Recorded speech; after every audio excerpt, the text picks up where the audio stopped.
नमस्कार मेरे प्यारे विद्यार्थियों। आज हम कक्षा 6वीं के हिंदी पाठ्य पुस्तक से पाठ 12 मैडम क्यूरी पढ़ेंगे। तो बच्चों, आप सभी पाठ्य पुस्तक पृष्ठ क्रमांक 77 खोलिए और मेरे साथ पाठ का वाचन कीजिए। इतिहास ऐसे महान लोगों से भरा हुआ है जिन्होंने अपने बारे में सदैव कहा है, मैं यह कर दिखाऊंगा। ऐसी ही एक महान वैज्ञानिक थी मैडम क्यूरी, जिनका जन्म 7 नवंबर 1867 को हुआ। उनके पिता का नाम स्वलोदोवस्का था। वे पोलैंड में रहते थे। वे वैज्ञानिक थे तथा कॉलेज में विज्ञान के प्रोफेसर थे। मैडम क्यूरी के बचपन का नाम मैरिया था। मैरिया ने वारसा में शिक्षा प्राप्त की। वे पिता की तरह वैज्ञानिक बनना चाहती थी। वारसा में पढ़ाई समाप्त कर आगे की पढ़ाई के लिए वे पेरिस चली गईं। पेरिस में उन्होंने अपने खर्च के पैसे जुटाने के लिए पढ़ने के साथ साथ विश्वविद्यालय में पढ़ाना भी शुरू किया। वहीं उनकी मुलाकात प्रोफेसर पियरे क्यूरी से हुई।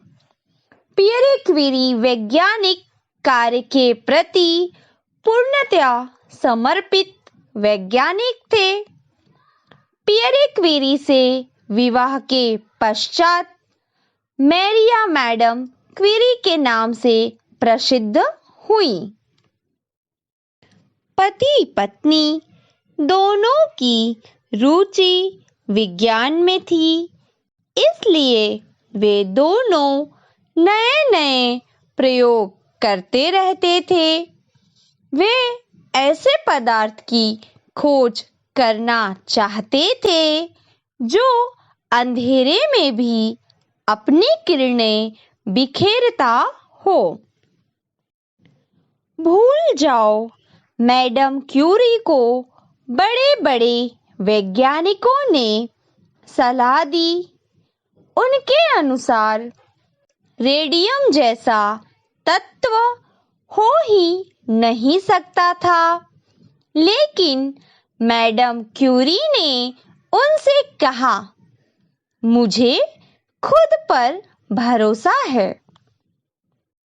दोनों का परिश्रम रंग लाया और उन्होंने दो विशेष पदार्थ खोज निकाले, जिनमें से एक का नाम उन्होंने पोलोनियम रखा तथा दूसरे का रेडियम। इस खोज के कारण उन्हें संसार का सबसे बड़ा पुरस्कार नोबेल पुरस्कार मिला। नोबेल पुरस्कार मिलने के बाद न सिर्फ इनकी आर्थिक स्थिति में सुधार आया, बल्कि काफी लोकप्रियता भी मिली। मैडम क्यूरी तथा उनके पति पियरे क्यूरी ने अपनी खोज के दौरान कई कठिनाइयों का सामना किया, पर सफलता पाने के बाद काफी धन और सम्मान प्राप्त हुआ।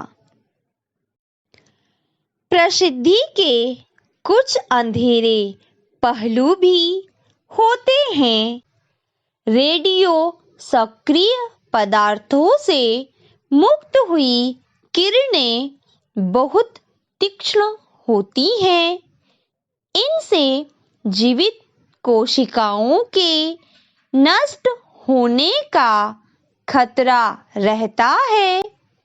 कई बार शरीर पर घाव बन जाते हैं। अधिक समय रेडियो सक्रिय पदार्थों के बीच रहने से मलेरिया को रक्त अल्पता और थकान का अनुभव होने लगा और पियरे को भयावह दर्द के दौरे पड़ने लगे। इन विकिरण जनित बीमारियों के चरम तक पहुंचने के पहले ही एक दुर्घटना में पियरे का निधन हो गया। पति की मौत के दुख को भुलाने के लिए वे अपना सारा समय विज्ञान की खोजों में बिताने लगी।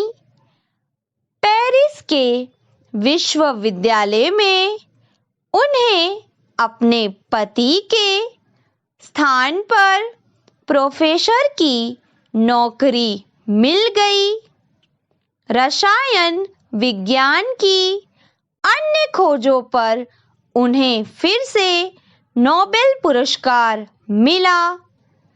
इस प्रतिभाशाली महिला ने 2 बार नोबेल पुरस्कार प्राप्त किया।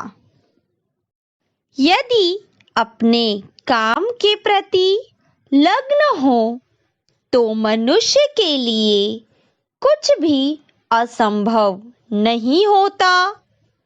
मैडम क्यूरी के जीवन से हमें मूल्यवान शिक्षा प्राप्त होती है। मैडम क्यूरी ने अपने जीवन के कठिन समय के बारे में लिखा है। कष्टप्रद पुराने गोदाम में हमने अपने जीवन के सर्वोत्तम वर्ष कार्य को समर्पित करते हुए बिताए।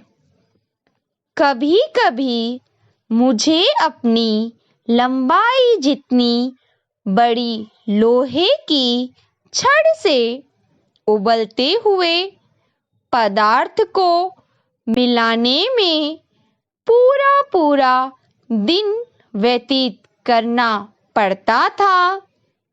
मैं शाम तक थकान से टूट जाती थी।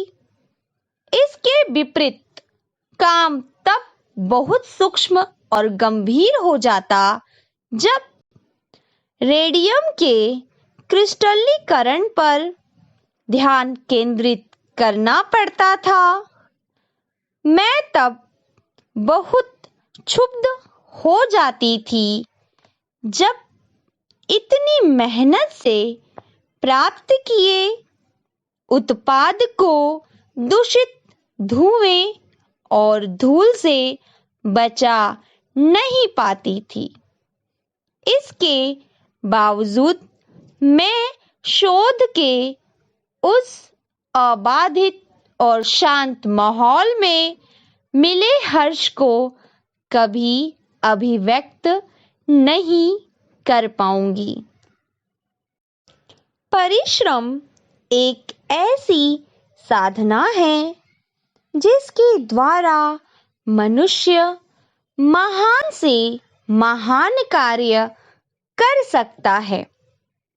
4 जुलाई 1934 को अतिशय रेडिएशन के प्रभाव के कारण उनका देहांत हो गया।